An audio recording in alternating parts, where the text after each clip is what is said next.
नमस्ते। आज हम सब मिलकर राजस्थान के रंग बिरंगे लोक नृत्यों की दुनिया की सैर करेंगे।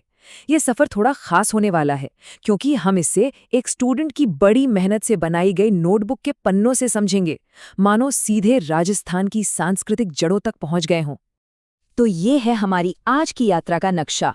हम भील जनजाति से शुरू करेंगे, फिर गरासिया और कंजर समुदाय के नृत्यों को देखेंगे, कालबेलिया की विरासत को समझेंगे और राजस्थान के बाकी लोक नृत्यों पर भी एक नज़र डालेंगे। चलिए शुरू करते हैं। तो हमारा पहला पड़ाव है भील जनजाति।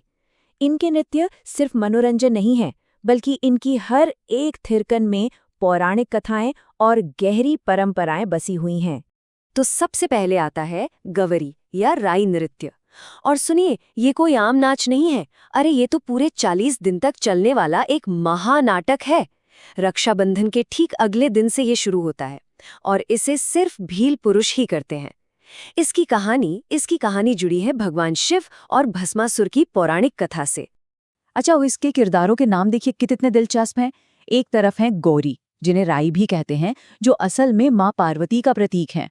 और दूसरी तरफ है पुरिया या बुरिया, जो इस नाटक के मुख्य पात्र हैं, मतलब भगवान शिव। यहाँ इन तस्वीरों को देखिए जरा। एक तरफ हाथ से बनी वो तस्वीर है जो शिव भस्मासुर की कहानी बयां कर रही है, और दूसरी तरफ असली कलाकार हैं जो हर साल इस परंपरा को अपनी कला से जिंदा रखते हैं। इस पूरे नाटक में ना हर किरदार का अपना एक खास काम है। जैसे झामटिया कविता सुनाता है और खटकड़िया उसे दोहराता है। कुटकुड़िया पूरे नाटक का डायरेक्टर होता है और इसी वजह से इसे लोक नाटकों में मेरू नाट्य का सम्मान मिला है, यानी नाटकों का नाटक। चलिए अब आते हैं गैर नृत्य पर। ये होली के समय होने वाला एक बहुत ही जोशीला डांस है। इसमें पुरुष एक घेर यानी सर्कल में नाचते हैं, इसीलिए उन्हें गेरिये कहते हैं। ढोल, बांकिया और थाली की धुन पर हाथों में खांडा नाम की छड़ी लिए और ओंगी नाम की खास पोशाक पहने क्या नजारा होता होगा। भील जनजाति के नृत्यों का खजाना यहीं खत्म नहीं होता। हाथिमना है, जिसमें पुरुष घुटनों पर बैठकर तलवारबाजी का अभिनय करते हैं। फिर है द्विचक्की, जिसमें शादी के मौके पर पुरुष और महिलाएं दो गोल घेरे बनाकर नाचते हैं। और नेजा तो और भी मजेदार है। होली के तीसरे दिन होता है ये खेल नृत्य। तो भील जनजाति के बाद हमारा सफर अब हमें गरासिया और कंजर समुदायों की अनूठी नृत्य परंपराओं की ओर ले चलता है। गरासिया जनजाति का वालर नृत्य। इसकी सबसे बड़ी खासियत पता है क्या है? इसकी सादगी।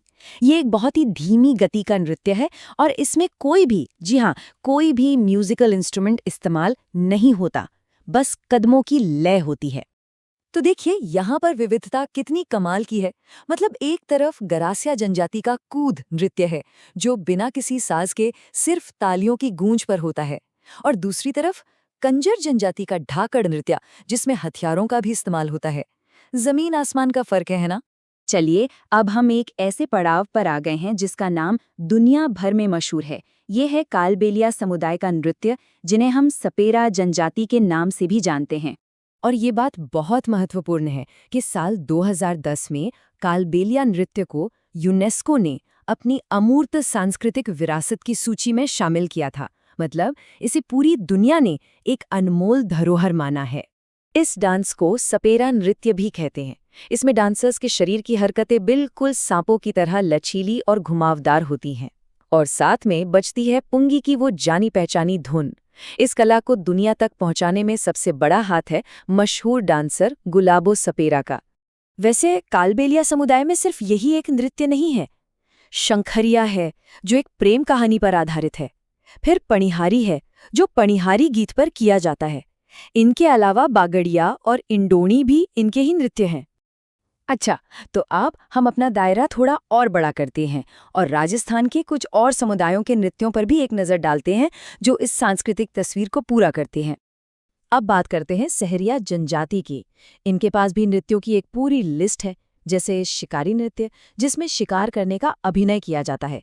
फिर बिछुआ नृत्य है, जिसे सिर्फ महिलाएं करती हैं, और झेला नृत्य, जो फसल कटाई के समय किया जाता है। और ये टेबल देखिए, इसमें कितनी आसानी से दिखाया गया है कि कौन सा समुदाय कौन सा नृत्य करता है। कथौड़ी, मीणा, गुज्जर, मेव, हर किसी की अपनी एक अलग पहचान है, अपना एक अलग अंदाज है।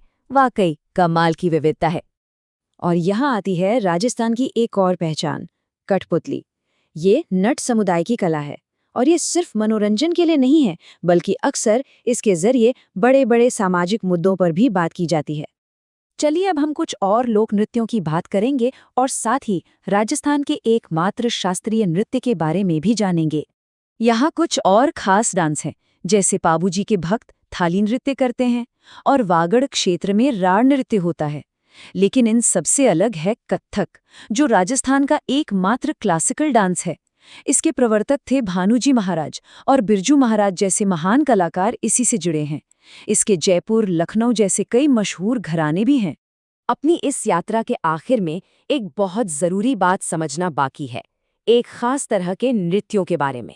तो एक ज़रूरी बात यह है कि भवाई, कच्ची घोड़ी और तेरह ताली जैसे जो नृत्य हैं, उन्हें राजस्थान के मुख्य व्यावसायिक नृत्य माना जाता है।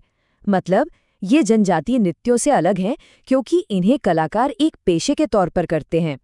तो इस पूरी यात्रा के बाद एक सवाल मन में आता है, इन सभी शानदार और रंग बिरंगे नृत्यों में से वो कौन सा एक नृत्य है जो राजस्थान की सच्ची टाइमलेस आत्मा को सबसे अच्छे से दर्शाता है?